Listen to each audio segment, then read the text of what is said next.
আজকে আমি করতে বসেছিলাম মেহেন্দি। সামনেই যেহেতু কাকুর বিয়ে আছে, আমি কোনোদিনও যেহেতু স্টিকার মেহেন্দি ইউজ করিনি, তাই জন্য আমি ফার্স্টেই ভেবেছিলাম আমি একবার ট্রাই করব, তারপরে বিয়ের সময় স্টিকার মেহেন্দি করব কি মেহেন্দি আর্টিস্টের কাছ থেকে মেহেন্দি করব সেটা ভেবে দেখা যাবে। তাই জন্যই আমি স্টিকার মেহেন্দি করার জন্য নিয়ে এসেছিলাম একটা স্টিকার।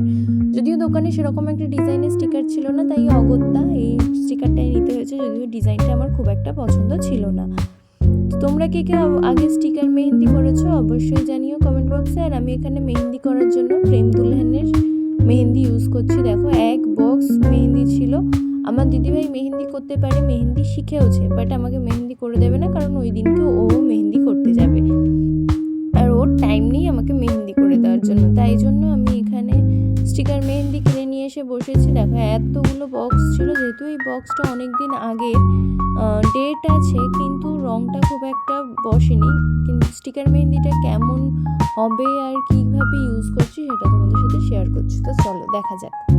ফার্স্টেই আমি আঙুলের ডিজাইনটা করে নেবো। এবার আঙুলের ডিজাইনটা করার জন্য সমস্ত এটা আঙুলের সাথে এগুলো সব অ্যাটাচ করা ছিল, একসাথে বসাতে হবে। তাই এই জন্য কোথাও খুব একটা অনুষ্ঠান ছিল না বলে আমি শুধু আঙুলের ডিজাইনটা করেই ট্রাই করবো ভেবেছিলাম যে মেহেন্দির ডিজাইনটা কেমন আসে। অনেকে বলে ঘেঁটে যায়, অনেকে বলে ভালো হয়, তাই জন্য আমি শুধু আঙুলের যে ডিজাইনগুলো ছিল সেগুলোকে একটু ছুরি দিয়ে কেটে নিচ্ছিলাম। কেটে হাতে দেখো স্টিকারের মতো মারিয়ে নিয়েছিলাম। প্রত্যেকটা আঙুলে স্টিকারগুলো লাগিয়ে নেবো। দেখো, আঙুলের যে ডিজাইনটা ছিল এটা বেশ ভালো লেগেছিলো, এছাড়া যে ডিজাইনগুলো ছিল সেগুলো আমার একদমই ভালো লাগেনি।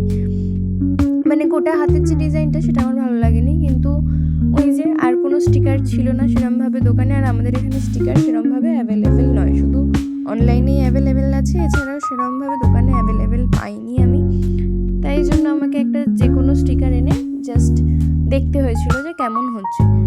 তো যারা যারা স্টিকার মেহেন্দি করতে ভয় পাচ্ছ বা আগে করোনি, তারা এটা দেখে অবশ্যই ট্রাই করতে পারো। স্টিকার লাগানোর পরেই মেহেন্দিগুলো লাগিয়ে নিতে হবে, আর মেহেন্দি কিন্তু খুব ভালোভাবে লাগাতে হবে, কোথাও যেন একটু ফাঁকা থেকে না যায়, তাহলে কিন্তু ডিজাইনটা আসবে না।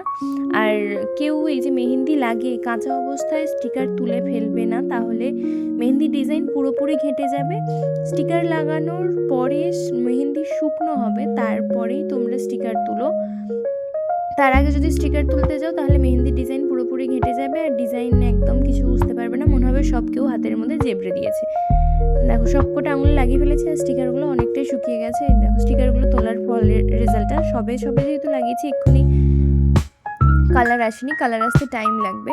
আর দেখো, ডিজাইনগুলো কিন্তু যা ছিল সেই রকমভাবেই এসছে। ওই যে বললাম, কেউ কাঁচা অবস্থায় স্টিকার তুলে ফেলবে না, শুকিয়ে গেলে তারপরেই স্টিকার তুলবে। আমার এই 3টে আঙুলে মেহেন্দি শুকিয়ে গেছিলো, বাট একটাতে শুকায়নি, তাই তুলিনি। আজকে এই পর্যন্তই, পরের দিন দেখা হচ্ছে, টাটা।